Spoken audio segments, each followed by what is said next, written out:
بسم اللہ الرحمن الرحیم الحمد للہ رب العالمین والصلاة والسلام علی نبی کریم۔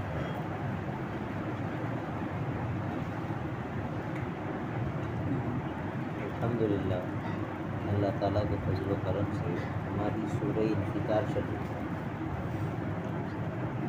اس صورت میں کل 19 آیتیں ہیں اور میں نے عرض کیا تھا کہ 5 ٹاپک اللہ تعالیٰ نے اس صورت میں بیان کیے ہیں۔ پہلا ٹاپک ہے قیامت، کہ قیامت میں بڑے بڑے کیا واقعات ہوں گے، تو اس میں 2 سر کے جائیں گے۔ تو اس میں پہلے سر میں جو 3 بڑے واقعات ہوں گے، آسمان پھٹ جائے گا، ستارے بکھر کر جو ہے ٹوٹ جائیں گے، اور اسی طرح سمندروں کو اللہ تعالیٰ پوری دنیا میں پانی کو ملا دے گا آپس میں، تو اس کو بھڑکائے گا۔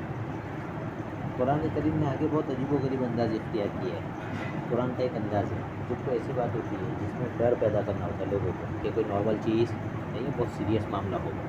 ایک انداز ہے قرآن کا کہ وما ادراک ما یوم الدین، تمہیں کیا معلوم کہ وہ دن کیسا ہوگا۔ تو واپس پوچھے گا قرآن کہ تمہیں کیسے پتہ کہ وہ دن کیا ہوگا، تم اپنی عقل سے اس کو سوچ نہیں سکتے، جب پیش آئے گا نا تب پتہ لگے گا کیسا ہوگا۔ اس لیے خیریت اسی میں ہے کہ اس دن فالٹ میں مت آنا، پوری تیاری اس طرح کرنا کہ فالٹ میں مت آنا۔ جیسے ماسٹر ٹیچر ڈراتے اس طرح کرتے، وہ تو کل ہی پتہ لگے گا کہ کل کیا ہونے والا ہے، لیکن کیا ہونے والا ہے وہ بتاتے نہیں، اور بتاتے بھی ہے تو پوری طرح صورت آدمی کے سامنے آتی، تو جب پیش آتی نا تب پتہ لگتا ہے کہ میں نے تو ایسا سوچا نہیں تھا کہ ایسا ہونے والا ہے، ورنہ میں تو کبھی ایسا نہ کرتا۔ اللہ نے قرآن میں جو ہے بار بار اس سے ڈرایا۔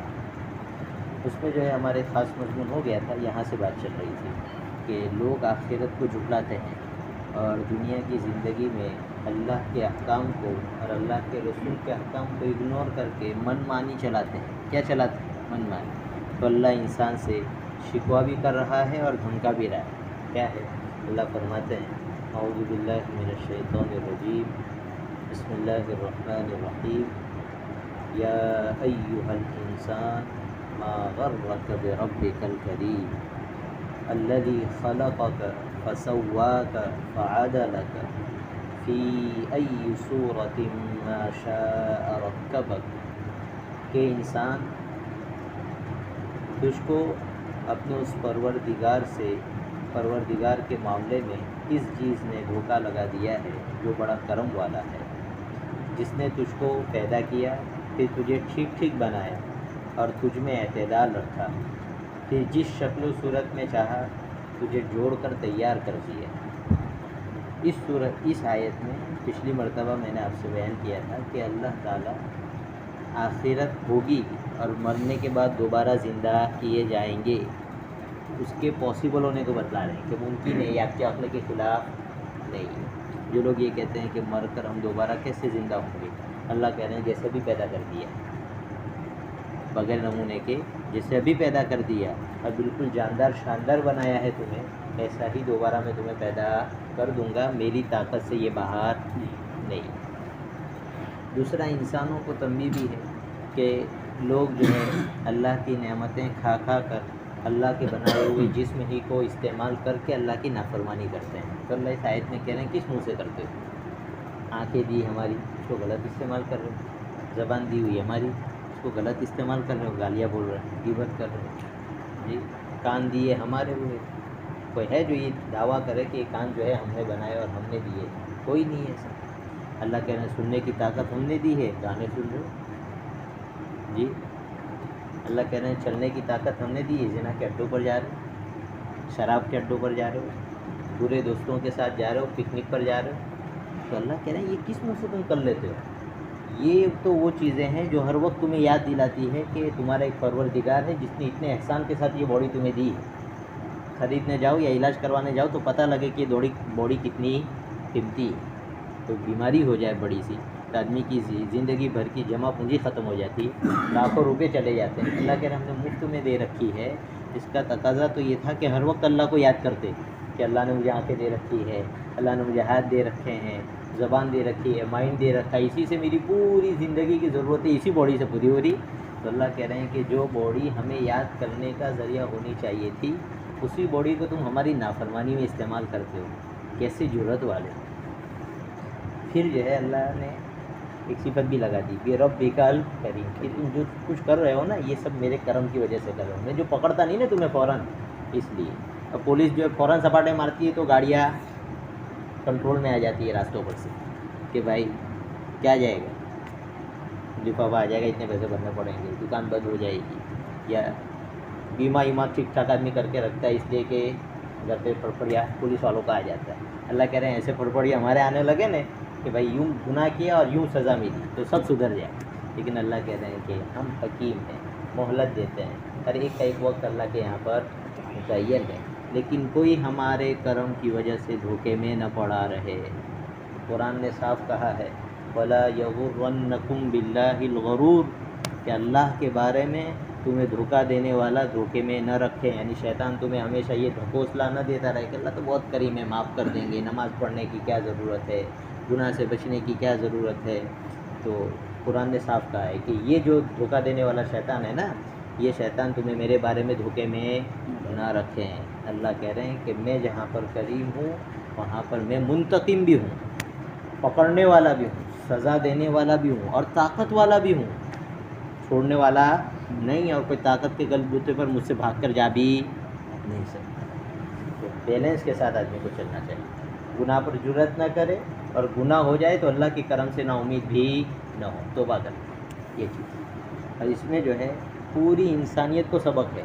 جتنے لوگ گناہ پر جرأت کرتے ہیں دنیا میں الگ الگ عقیدے کے لوگ پائے جاتے ہیں. جیسے یہ یہودی ہے, یہ یہودی کیا کہتے ہیں, ان کا قول قرآن نے نقل کیا, یہ کہتے ہیں لن تمسنا النار الا ایاما معدودہ, کہ ہم کتنے بھی گناہ کر لیں, کچھ بھی کر لیں, پہلی بات تو یہ کہ ہم جہنم میں نہیں جائیں گے. کیوں نہیں جائیں گے کہ نحن احباء اللہ, نحن ابناء اللہ و احباء, کہ ہم تو نعوذ باللہ اللہ کے بیٹے ہیں اور اس کے پسندیدہ لوگ ہیں, ہم کو اللہ سزا نہیں دیں گے, ہم تو حضرت موسیٰ کی نسل میں آتے ہیں, حضرت ابراہیم کی نسل میں آتے ہیں. قرآن نے کہا اسی دھوکے میں رہنے کی ضرورت نہیں ہے, کسی دھوکے میں رہنا مت. اچھے اعمال ہوں گے تو کامیاب, برے اعمال ہوں گے تو سپاٹے پڑیں گے. اسی طرح عیسائی لوگ ہیں, یہ کیا کہتے ہیں نعوذ باللہ کہ حضرت عیسیٰ علیہ السلام کو صلیب پر چڑھا دیا اور یہ کفارہ ہو گیا تمام انسانوں کے گناہوں کا, اب کہ ہمارے کوئی عیسائی پکڑا جانے والا نہیں ہے, جو گناہ کرنے وہ کرو. یہ بھی ان کا غلط عقیدہ ہے. قرآن نے کہا وما قتلوہ وما صلبوہ ولکن شبہ لہم, حضرت عیسیٰ علیہ السلام کو کسی نے کوئی قتل وتل نہیں کیا ہے, اور کسی نے کوئی صلیب پر بھی نہیں چڑھا, وہ تو دوسرا بندہ چڑھ گیا تھا.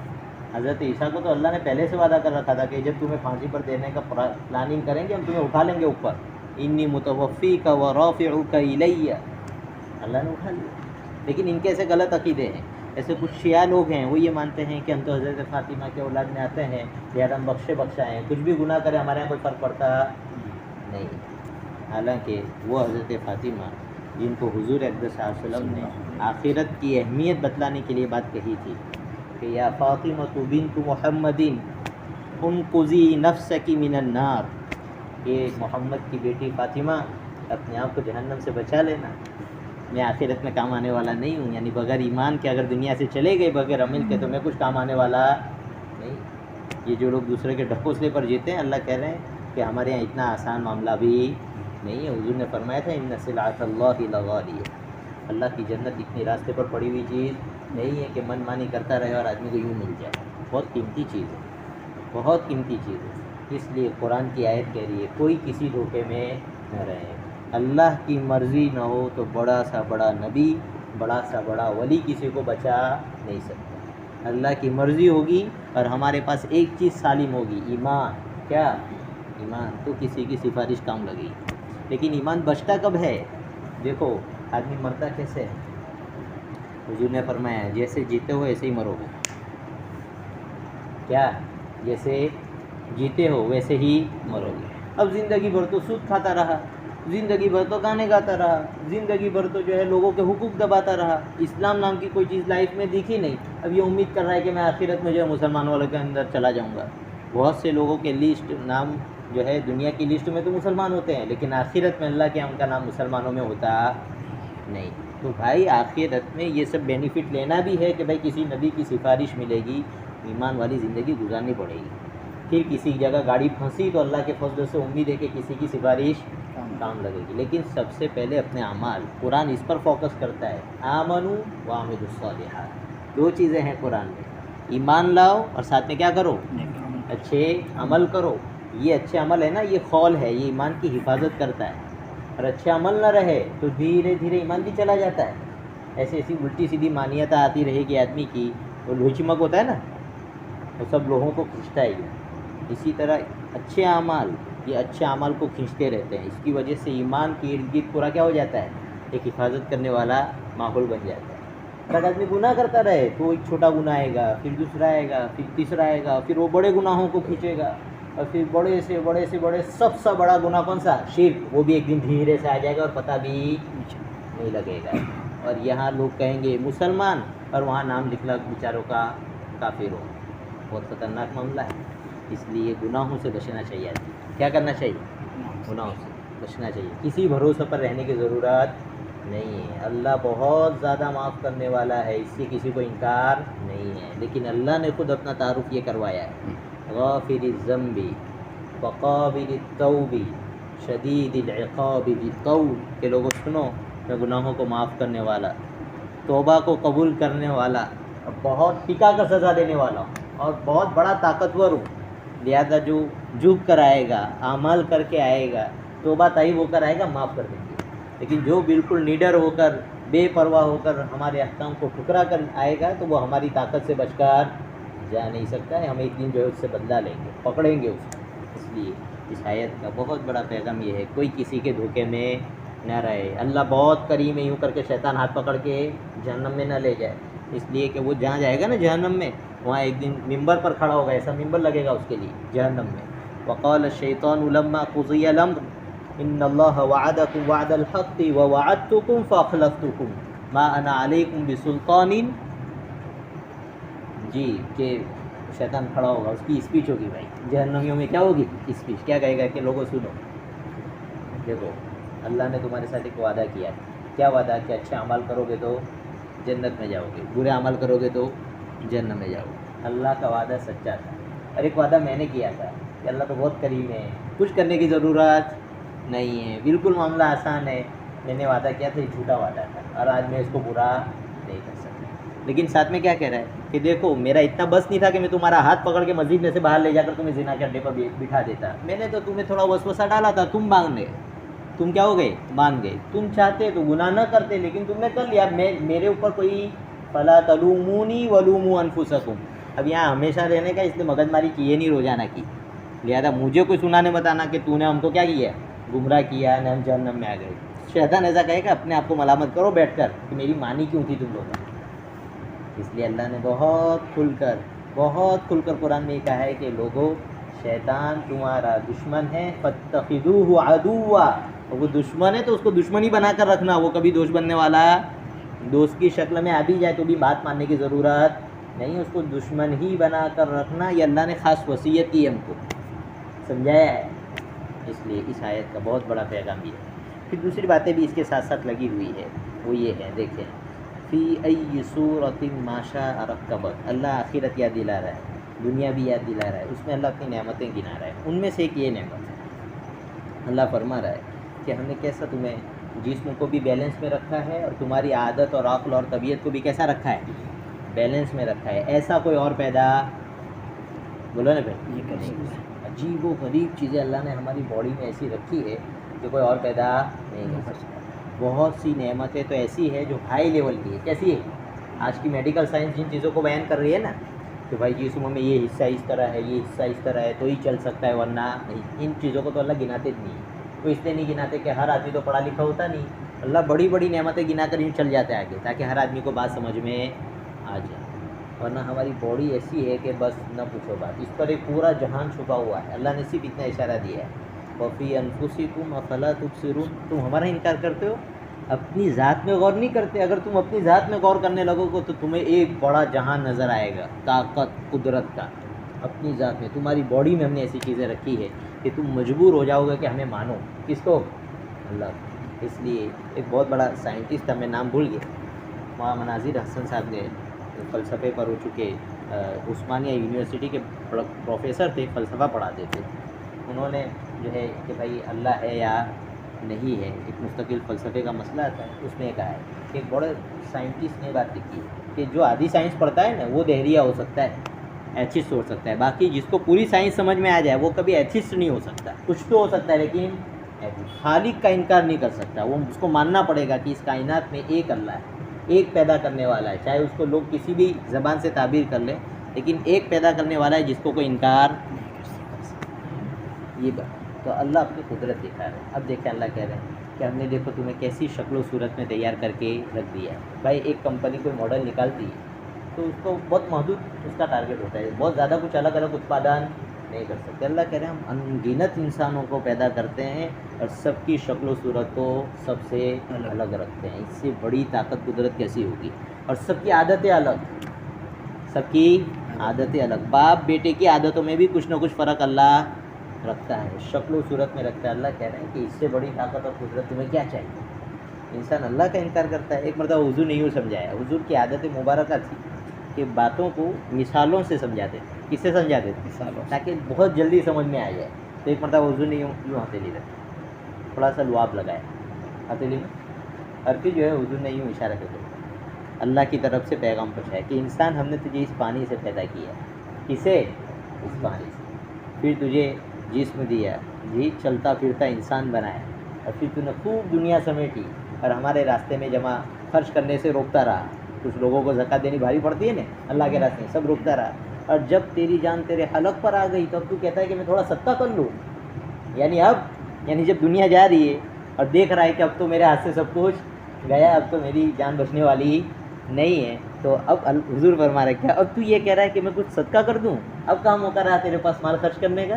جی تو یہ کہ اللہ کی نعمتیں آدمی دنیا میں استعمال کرتا ہے, خوب کماتا ہے, خوب دماتا ہے, اور سوچتا ہے کہ ان مالہ اخلدا, کہ بھائی اس کے مال کی وجہ سے دنیا میں ہمیشہ جینے والا ہے. اور پھر جب ٹکٹی گل ہوتی نظر آتی ہے نا آدمی کو کہ اب اپنی بتی گل ہونے والی ہے, تھوڑا وہاں صدقہ کر دیا, تھوڑا وہ مسجد میں خرچہ کرنے دی. شریعت بھی بہت عقل مند ہے, شریعت نے کہہ دیا 3 سدس سے زیادہ کوئی وصیت ماننے میں نہیں ہے, کہ بھائی تیرا مال نہیں ہے بیٹا, یہ پیچھے والوں کا مال ہے. کس کا ہے؟ اس لیے شریعت نے بہت اچھے انداز میں سمجھا دیا ہے. یا ایھا الانسان, جی آیت میں بھول رہا ہوں 28 بارے میں,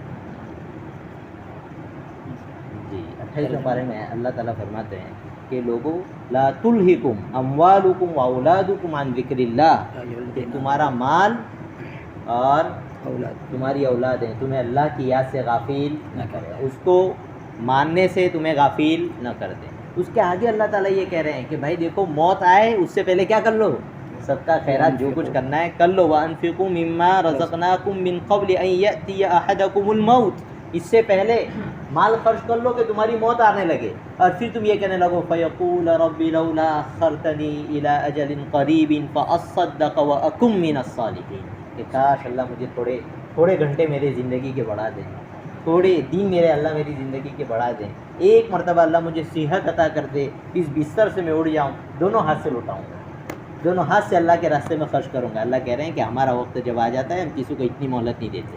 وَلَن يُؤَخِّرَ اللَّهُ نَفْسًا إِذَا جَاءَ أَجَلُهَا, جب کسی آدمی کی موت کا وقت قریب آ جاتا ہے نہ یوں جائے گا معاملہ, نہ ایک سیکنڈ یوں بھی نہیں ہو سکتا اور ایک سیکنڈ یوں بھی نہیں. تو حضور نے یوں سمجھایا کہ پانی پر تصویر بنانا کسی کے بس کی بات ہے؟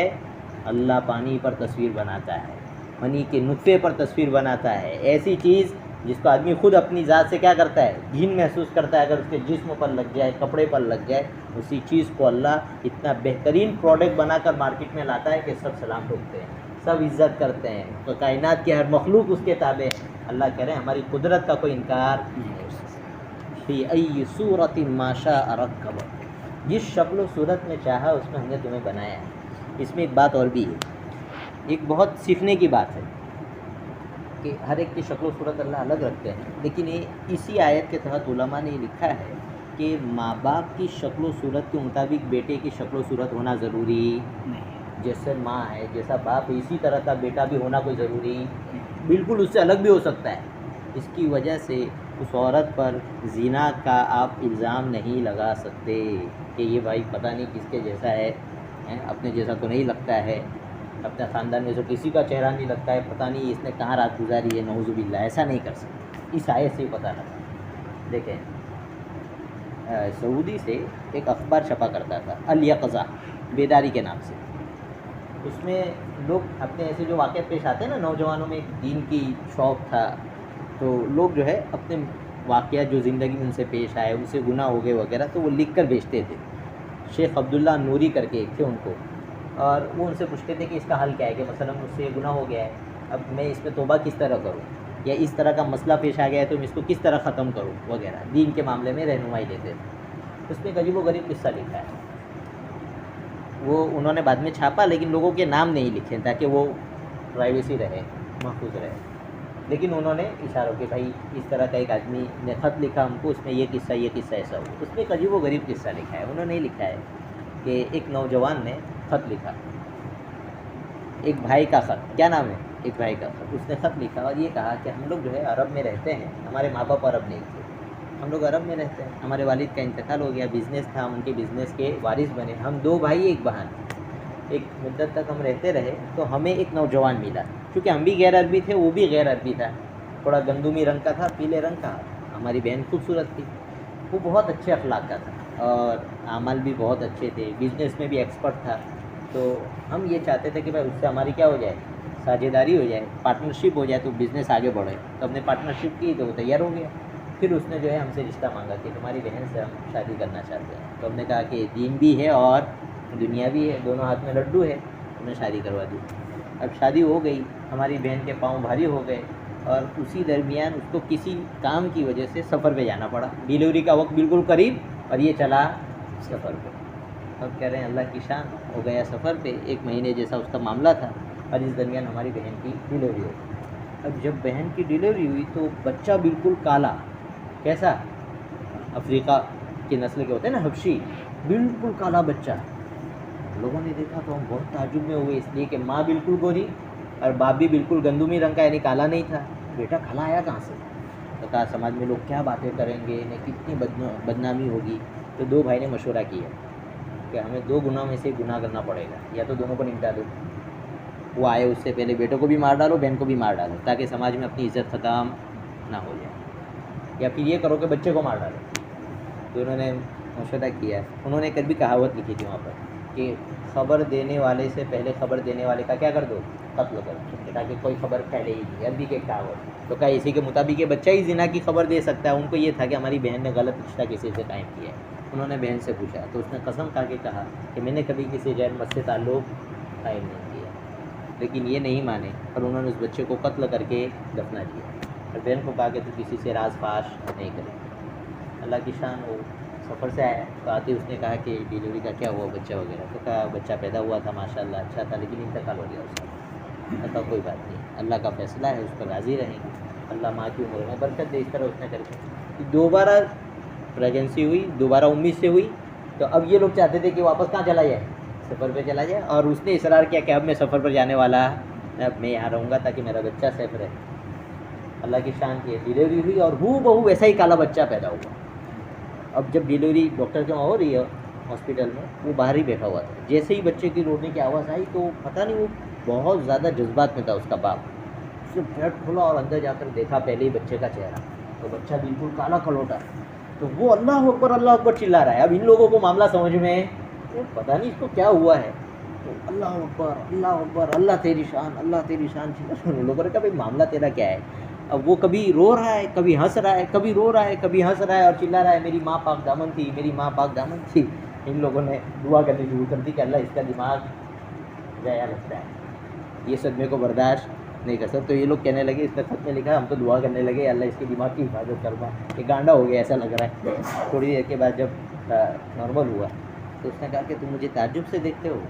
بولے دیکھو، میں ہمیشہ پوری زندگی اپنی والدہ کو زناکار سمجھتا ہے اور پوری زندگی میں اس سے بدظن رہا، اس لیے کہ میں ایک افریقی کا لڑکا ہوں. میری والدہ بھی کالی تھی اور میرا باپ بھی بالکل کالا تھا اور میں سفید پیدا ہوا. تو مجھے ہمیشہ میری ماں کے بارے میں یہ بدظنی رہی کہ میری ماں نے کسی گورے کے ساتھ جو ہے غلط تعلقات قائم کی تھی. اس کی وجہ سے پوری زندگی میری ماں کے ساتھ میرے تعلق نہیں تھے اور پوری زندگی جو ہے حتیٰ کہ میری ماں کا انتقال ہو گیا تو میری آنکھ سے ایک آنسو نہیں نکلا.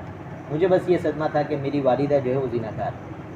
لیکن آج میں نے دیکھ لیا کہ میری والدہ زناکار نہیں تھی.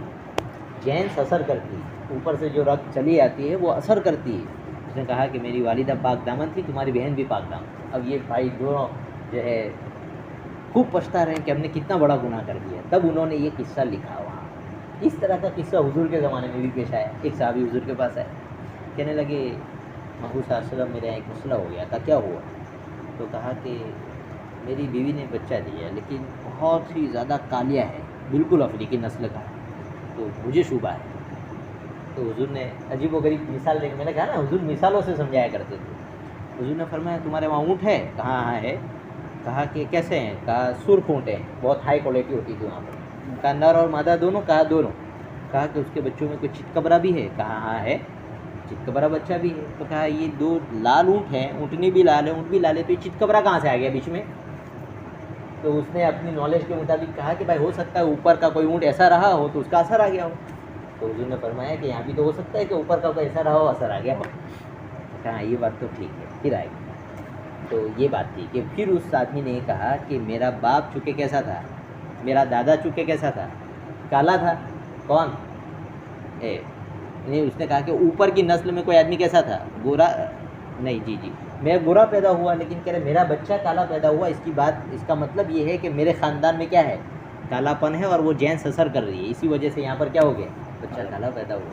تو اس نے توبہ کی اس دن, اپنی والدہ کو پڑھ کر بخشا.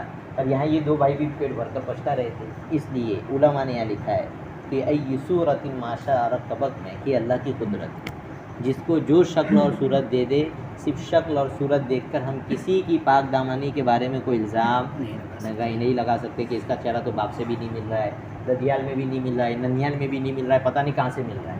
نہیں سمجھے, ایسے کنیکشن نکالنے کی ضرورت نہیں. اللہ کی قدرت ہے, جس طرح چاہے پیدا کر. جی یہ بات ہے. کل تو عجیب و غریب بات ہے, فی ای صورت ما شاء رکب, یہ ہے. پھر جو ہے اللہ, بس پھیل گئی بات, آئندہ انشاءاللہ بعد میں مکمل کریں. تو اس صورت میں ہمیں یہ سبق ملتا ہے اس آیت میں کہ آدمی اللہ کے کرم پر جو ہے ٹیکا لگا کر, گناہ ٹکا کر نہ کرتا رہے, بلکہ آدمی گناہ نہ کرے, اور ہو جائے تو اللہ کے کرم سے نا امید بھی نہ ہو, تو بتائیب ہوتے رہنا چاہیے. اور دوسرا یہ کہ اللہ نے باڈی دی ہے تو اس میں اللہ کی قدرت کے بہت سارے کرشمے ہیں. آدمی سوچتا رہے اور اللہ کا شکر ادا کرتا رہے, یہ اس باڈی کا حق ہے. یہ نہیں کہ ان باڈی کو غلط استعمال کر کے آدمی گناہ کرتا رہے. یہ اس آیت کا سبق ہے. اللہ تعالیٰ ہمیں اس پر عمل کرنے کے لیے